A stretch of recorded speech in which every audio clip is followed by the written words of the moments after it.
Hi, it's Caleb with Terrytown RV. I'm here to use Grey Wolf 26 DBH, and we are going to do an orientation. We'll start up here in the front with your power tongue jack. So on the left is going to be your switch to lower and raise your tongue jack, and on the right is your light switch. The lights are just super handy if you're backing up in the dark or trying to get hooked up. Kind of lights up right where you need, and obviously the extended track is going to be how you hook and unhook from your vehicle. Behind that, you have your two 20-pound propane tanks with the regulator in the middle. This little notch is going to point towards the tank you're using. Once that tank goes empty, rotate that towards the other tank. And behind that is your location for your battery. You got the battery box on there right now. You can fit up to 2 batteries on that little rail there. You just have to get a special battery box for that so that those can fit. Coming around to the side, first thing here is going to be your water heater. This is gas and electric. The switch for the gas portion is inside on your monitor panel, which we'll see in a little bit. And the switch for the gas portion is right down here in the corner. You have your anode rod right here, which is going to go slide into your drain. You'll tighten that down with a 1 1/16 inch socket, and then you can turn whatever portion on. Just make sure there's water in the tank before you do that. To do that, pull on your pressure relief valve, and when water comes out of there, that'll signify that that is full. I recommend you take your anode rod out after each use to let the water drain out of there. And over time, that anode rod does corrode. That rod corrodes so that the tank here doesn't corrode. And if you have water sitting in there with the anode rod, it's going to make that corrode a little bit faster, and you'll get stagnant water in there. You have one of your 4 stabilizers here. There's stabilizers on all 4 corners, front and back there. And those are for stabilization only, not for leveling. So when you level your trailer out, you're going to raise and lower the front tongue jack to level it out front to back, and to level it out side to side, you'll put boards or blocks underneath your tires. Once you have that leveled out, you'll run your stabilizers down, put a little bit of pressure on them, and that's going to help keep the trailer from moving around while you're using it. Right here, you have an input for cable TV hookup. So if you're staying somewhere that has cable hookup, that's where you hook your coax up to. And below that, you'll see a label for a low point drain, which is going to be tucked right behind the frame here. You have the red and blue line there. Those are the lowest points of water for the water system. It's hot and cold line there. You'll use those for winterization. Take the caps off, let that water drain out, and then you close them up and run antifreeze through the system. On your side out here, you have a little built-in storage. Goes behind the booth. And in the back here, you have your 2 water connections. So on the left is going to be your fresh water connection to fill your freshwater tank. You'll use that if you're rustic camping. So it's just a gravity fill. You'll slide your hose in there, turn it on, and that'll start to fill your freshwater tank. Once your freshwater tank is filled, you'll turn your water pump on, and that will allow you to use the water in the tank. If you're hooked up to water full time, you'll hook up to your city water connection. Just hook a hose up, turn it on, and that'll be what creates your water pressure. With the city water connection, I do recommend you use a water pressure regulator. Generally, city water is designed for houses, which can withhold a little bit more pressure than an RV. So if you use a water pressure regulator, that's going to lower the PSI into a more reasonable range for your water lines. Below that, your 30 amp power hookup, the standard 30 amp 2-slot cord. I do recommend you use a 30 amp surge guard in line with that to help protect the electronics on the unit. It's a lot cheaper to replace a surge guard in the event of a power surge than it is to replace and diagnose electrical in the unit. You have a little storage compartment back here as well. This goes underneath the rear bunk. And below that, you have the most fun part of camping, your sewer drains. So on the left is going to be for your gray tank. On the right is going to be for your black tank. Your black tank is for the toilet. Your gray tank is dirty sink and shower water. When you go to drain these, you want to do that in a specific order. So first, hook your sewer hose up and put it in the drain. Then you'll pull your black tank handle, let that drain out. Once that is empty, you will pull your gray tank slide valve there, and that gray dirty sink and shower water will help to rinse any waste out of the end of your drain here, and also help rinse out the hose a little bit. Once the gray tank is empty, you can close that. You'll leave your black tank open and leave your sewer hose and everything hooked up. And over on the other side, you have a black tank flush right here. It looks just like your city water connection. You'll hook your hose up to that, turn it on, and that sprays directly into your black tank to help rinse it out. You run water through it for 5 or 10 minutes, and that's going to clean off your sensors, get rid of any waste that's left in there, and just help clean out your tank a little bit more thoroughly. So once you're done with that, you'll turn your water off on the other side, come back over here, close your slide valve, unhook your sewer hose, put your sewer cap on, and you're all set to go. You can store your sewer hose in the back bumper here. Just pull out bumper cap on the end, you'll slide your hose right in there, pop the cap on over top of that. You also have the storage cargo rack here. Just pull pins on either side and you can lay that flat, and your spare tire is obviously also back here. Up top you are prepped for a Furrion backup camera, so that's what that little mount there is in between your marker lights. You have an entry door to the bathroom. That way you don't have to track your shoes in mud and dirt all the way through the trailer to get to the bathroom. You can just go straight in from outside. Have 2 outside speakers here. This vent is going to be for the back side of the refrigerator, so you can so it can vent gas fumes or anything out. You have a TV mount, and then you have 2 110 outlets, and you have your hookups for the TV. This vent goes for above your stove. There's a little flap in here that you want open when you're running your stovetop, when you're running the fan here. When you're not using it, you want to snap this shut. Sometimes they're a little tricky to get placed correctly. There we go. So you'll snap that shut, and that's just going to seal that so that bugs and insects and things don't get inside. You have the furnace exhaust vent right here. That's going to blow out hot air when you're running your furnace, so you want to be sure you don't block it or touch it. Then you have an outdoor shower next to that, which will be hot and cold water with the shower head. Then outdoor refrigerator. The fridge here is 110 only. You do need to be plugged into shore power in order for it to work. And then you have pull out 2-burner stovetop here, and a little sink wash basin there as well. For the stovetop here, you'll turn it to light, and then you use matches or a lighter in order to light that. And that is tied to a Quick Connect LP line, which is going to go to your LP Quick Connect right here, which ties into your 2 propane tanks up front, and then it just stows away underneath.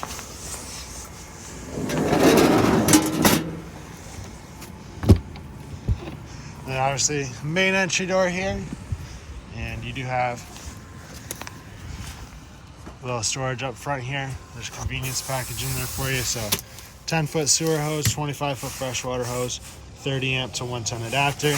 There's also a crank in there for your stabilizer jacks. Otherwise, you can use a 3/4 inch socket on a drill. It makes it go a little bit faster. That crank will also work to manually run your tongue jack. So if this were to fail, remove this cap, stick that crank down in there, and you can manually crank that up or down. That way you don't get stuck on or off the vehicle.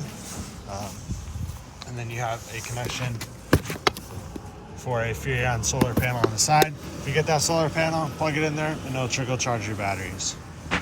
We'll head inside now. You can see the slide out is closed right now. This is what it'll look like. There's a little walkway through if you were stopped on the side of the road or something, or at a rest area and you needed to get back to the bathroom or to the fridge to make lunch or something. But all your controls are going to be up here on the panel, or on the cabinet just inside your entry door. So up at the top you have the control for your slide out, in and out. We'll hold down out, and that's going to start to extend that out. You do have to hold the switch down as you run it out.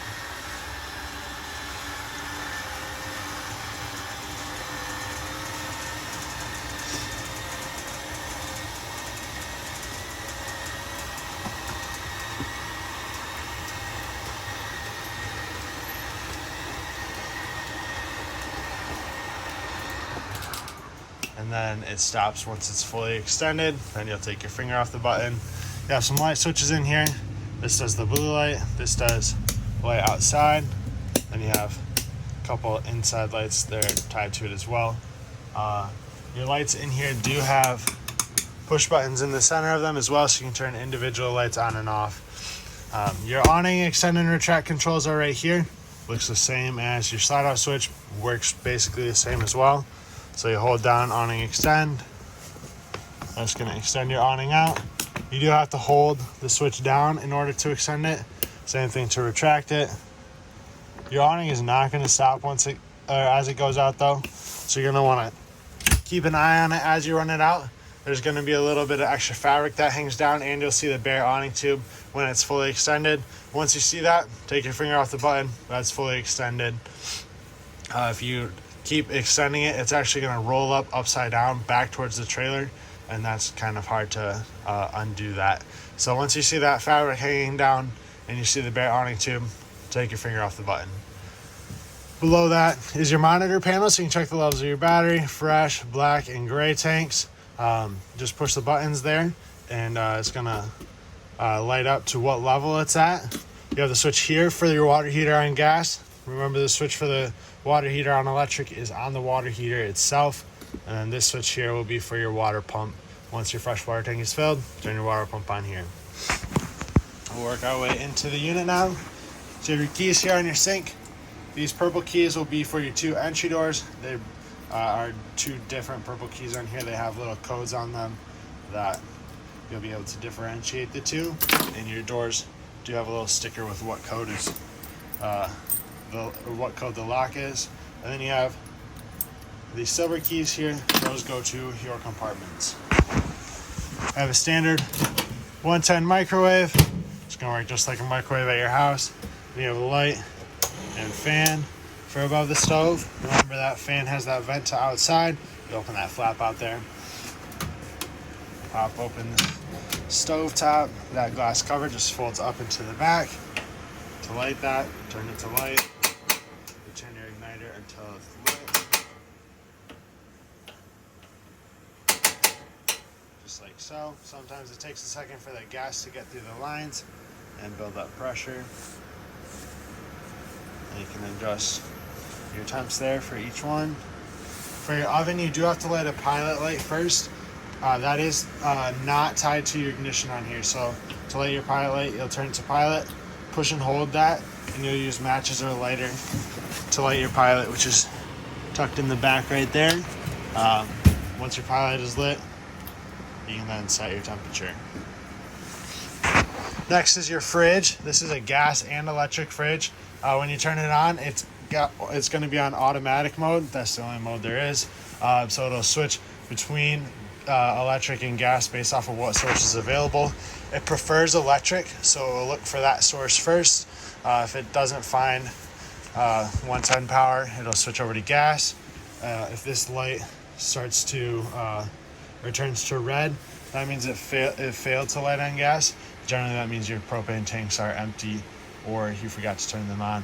So if that's the case, go open them up, turn the fridge on and off again, and it'll try it to light. Below that is your breaker and fuse panel. All your breakers are labeled here on the left. Your fuses are labeled on the right for you to make it nice and straightforward. If a fuse were to go out, there will be an LED that lights up next to it, so you know which one is bad, and you'll be able to see that through the little window here. You have a nice big pantry, lots of storage space in there. And we'll pop into the bathroom. So a resettable 110 GFCI outlet. You have your shower and tub, the skylight up above. There's also your vent fan back here. So you crank this to the left to open it, and then turn your fan on in the corner there. This does have a max air cover over top of it, so you can keep the vent open when it's raining, and that max air cover is going to protect that and keep water out. It just allows for more ventilation, basically, because you can keep your vent open longer, basically all the time. You have your toilet with the foot pedal flush. Halfway down brings water into the bowl. All the way down will flush into your tank. And then your lights up in here are push button for the 2 lights there. You have your 2 double bunks in the back. The ladder here for them. Just be sure with this ladder, when you go to close your slide out, that you have it stowed away. Otherwise, when the slide comes in, it's going to rip that ladder right off the wall, and it'll damage the ladder, it'll damage kind of holder for it and everything. You have your thermostat right here. Push power on the left, that's going to turn it on. Keep clicking that, it'll go through your modes. So you have fan, you can change through that here, low, high, and auto, AC, furnace, and you adjust your temperature with the arrows on the side. And you have two 110 outlets. Down here is your carbon monoxide detector. As long as that green light is on, that means it's working. That does draw continuously off your battery because it's a safety item. It always has to be on. So over time, that will drain your batteries down. But if you're planning on doing long-term storage, I recommend you just take your batteries out, disconnect them, and set them in your garage somewhere or in your basement. So that way, that doesn't drain them down, and you get longer life out of your batteries. Then you have your U-shaped dinette here. This does turn into a bed. If you take your tabletop and pick it up from the two legs here, and then you can take your legs, take them out of the mounts on the ground, and just set the legs aside and the storage underneath. Your tabletop will set on this ledge that's built in around the entire booth there, and then you'll take your cushions from the rear, fill in the middle there, and then you have a nice extra bed for any extra guests or people you have staying with you. And same thing here with your jackknife sofa. Pick up in the middle, pull out, and that folds down into a small bed as well. Just put it back up, kind of fold it, pull from the back, and set that down. You do also have cup holders in the middle. Then you have your main entertainment area. So TV mount here. Up above are your connections. So coax, 110. You do have your antenna booster here as well. So when that green light is on, that means your antenna is on. If you're hooked up to cable or if you have a satellite dish, push that button, turn it off, and you'll get cable or satellite channels there. Then you have your radio here. It's also CD and DVD compatible. Controls your speaker zones. So you have zone 1 and 2. Zone 1 will be your inside. Zone 2 will be your outside. So those blue speakers we saw outside earlier. Let's see if we can get some channels in here.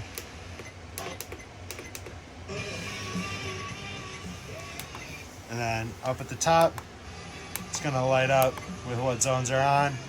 And